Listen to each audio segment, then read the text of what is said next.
Em um estado totalitário, não há necessidade de importar-se com o que as pessoas pensam, uma vez que o governo pode controlar esses pensamentos através da força de seus cacetetes. Mas em um estado democrático, onde não se pode controlar as pessoas pela força, há que se controlar o que as pessoas pensam, e para isso, utiliza-se de técnicas de manipulação de massa.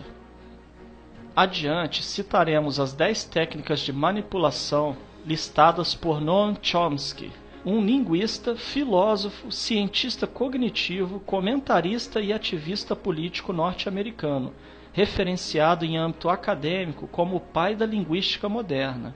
Também é uma das mais renomadas figuras no campo da filosofia analítica. Número 1.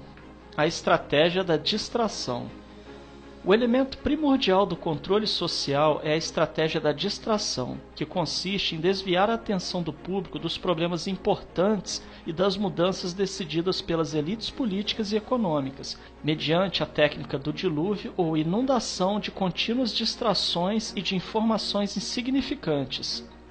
A estratégia da distração é igualmente indispensável para impedir ao público de interessar-se pelos conhecimentos essenciais na área de ciência, da economia, da psicologia, da neurobiologia e da cibernética.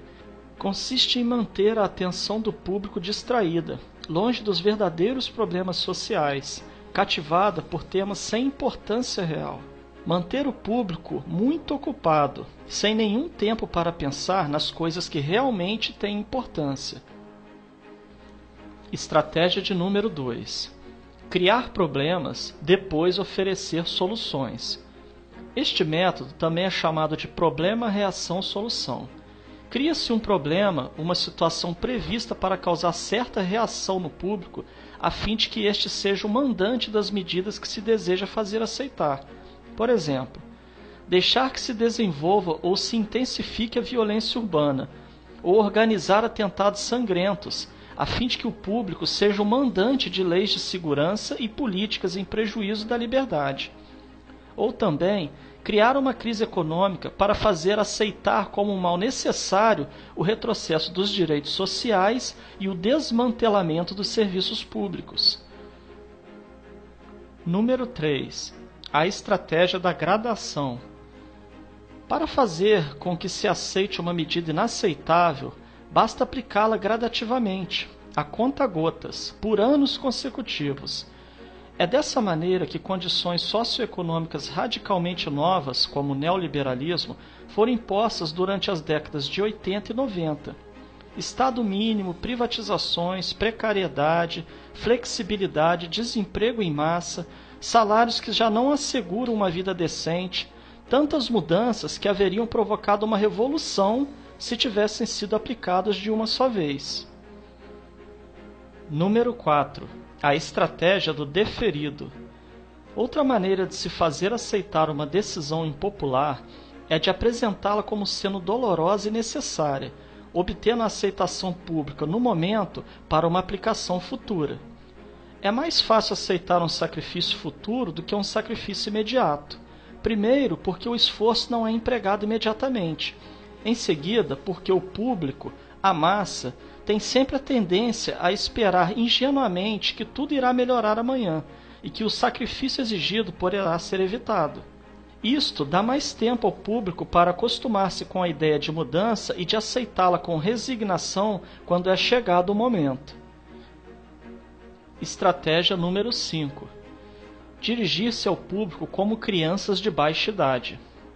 A maioria da publicidade dirigida ao grande público utiliza discurso, argumentos, personagens e entonações particularmente infantis, muitas vezes próximos à debilidade, como se o espectador fosse um menino de baixa idade ou um deficiente mental. Quanto mais se deseja enganar ao espectador, mais se tende a adotar um tom infantilizante. Por quê?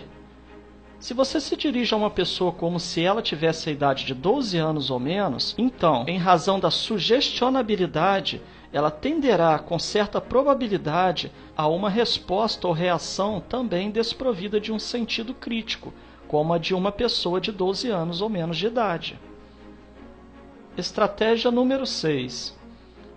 Utilizar o aspecto emocional muito mais do que a reflexão. Fazer uso do aspecto emocional é uma técnica clássica para causar um curto-circuito na análise racional e, por fim, ao sentido crítico dos indivíduos. Além do mais, a utilização do registro emocional permite abrir a porta de acesso ao inconsciente para implantar ou enxertar ideias, desejos, medos e temores, compulsões ou induzir comportamentos. Estratégia de número 7. Manter o público na ignorância e na mediocridade. Consiste em fazer com que o público seja incapaz de compreender as tecnologias e os métodos utilizados para seu controle e sua escravidão. A qualidade da educação dada às classes sociais inferiores deve ser a mais pobre e medíocre possível, de forma que a distância da ignorância que paira entre as classes sociais inferiores e as classes sociais superiores seja e permaneça impossível para o alcance das classes inferiores. Estratégia de número 8.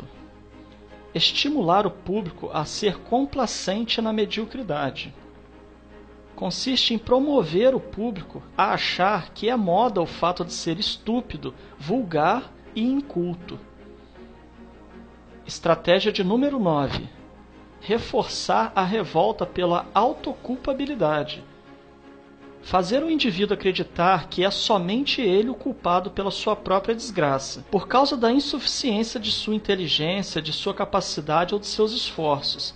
Assim, ao invés de rebelar-se contra o sistema econômico, o indivíduo se autodesvalida e culpa-se, o que gera um estado depressivo do qual um dos seus efeitos é a inibição de sua ação.